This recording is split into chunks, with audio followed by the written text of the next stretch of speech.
A bank must maintain legally required reserves equal to a prescribed percentage of its deposits.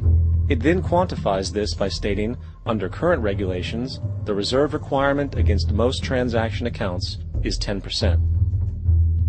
This means that with a $10 billion deposit, 10% or $1 billion is held as the required reserve, while the other $9 billion is considered an excessive reserve and can be used as the basis for new loans. Now, it is logical to assume that this $9 billion is literally coming out of the existing $10 billion deposit. However, this is actually not the case. What really happens is that the $9 billion is simply created out of thin air on top of the existing $10 billion deposit. This is how the money supply is expanded. As stated in modern money mechanics, of course they, the banks, do not really pay out loans from the money they receive as deposits. If they did this, no additional money would be created.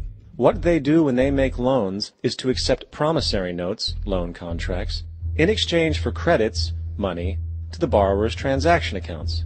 In other words, the $9 billion can be created out of nothing simply because there is a demand for such a loan and that there is a $10 billion deposit to satisfy the reserve requirements. Now, let's assume that somebody walks into this bank and borrows the newly available $9 billion. They will then most likely take that money and deposit it into their own bank account. The process then repeats, for that deposit becomes part of the bank's reserves. 10% is isolated, and in turn 90% of the $9 billion, or $8.1 billion, is now available as newly created money for more loans. And, of course, that 8.1 can be loaned out and redeposited, creating an additional 7.2 billion, to 6.5 billion, to 5.9 billion, etc. This deposit money creation loan cycle can technically go on to infinity. The average mathematical result is that about $90 billion can be created on top of the original 10 billion. In other words, for every deposit that ever occurs in the banking system, about 9 times that amount can be created out of thin air. Money jitters. Ask the obliging Bank of America for a jar of soothing instant money, M-O-N-E-Y, in the form of a convenient personal loan.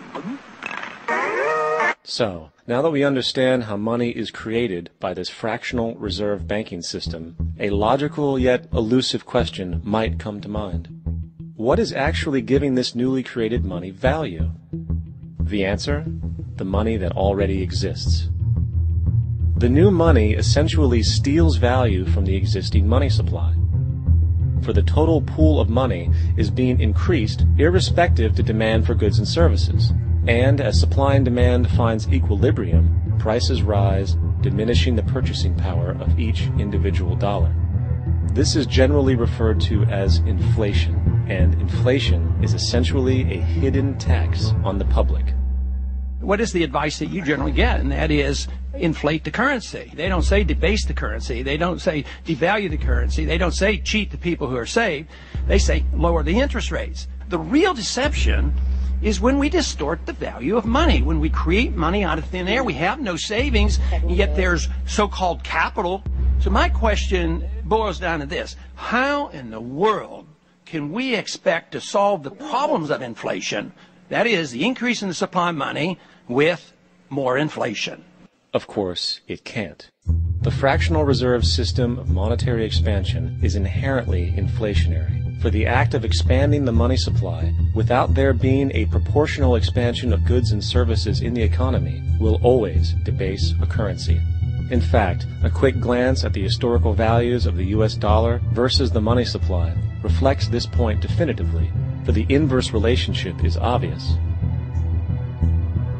$1 in 1913 required $21.60 in 2007 to match value. That is a 96% devaluation since the Federal Reserve came into existence. Now, if this reality of inherent and perpetual inflation seems absurd and economically self-defeating, hold that thought, for absurdity is an understatement in regard to how our financial system really operates. For in our financial system, money is debt. And debt is money. Here is a chart of the U.S. money supply from 1950 to 2006. Here is a chart of the U.S. national debt for the same period. How interesting it is that the trends are virtually the same. For the more money there is, the more debt there is. The more debt there is, the more money there is. To put it a different way, every single dollar in your wallet is owed to somebody by somebody. For remember, the only way the money can come into existence is from loans. Therefore, if everyone in the country were able to pay off all debts, including the government, there would not be $1 in circulation.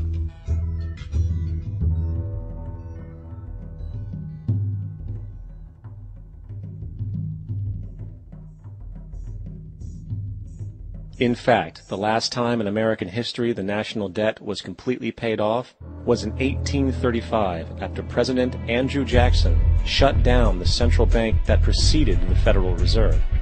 In fact, Jackson's entire political platform essentially revolved around his commitment to shut down the central bank, stating at one point, "The bold efforts the present bank has made to control the government are but premonitions of the fate that awaits the American people, should they be deluded into a perpetuation of this institution or the establishment of another like it."